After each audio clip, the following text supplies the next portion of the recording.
السلام عليكم. بعض المرات الإنسان كتجيه شي إشارات من الله سبحانه.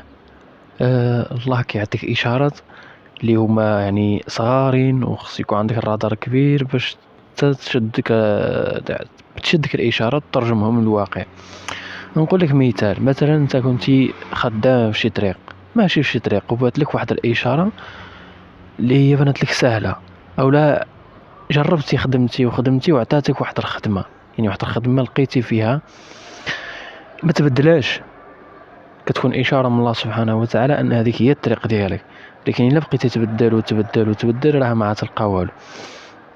لذا أي إشارة جاتك، أي إشارة، استغل الفرصة، استغل الفرصة، حيت الفرصة ما كتعاودش. شحال من إنسان يعني كتجيه فرصة وكيضيعها، وفي الآخر يعني ملي كدوز الأيام كيقول يا ريت لو كان رجعت ديك الظروف، وراه ما ترجعش، يكون مأكد.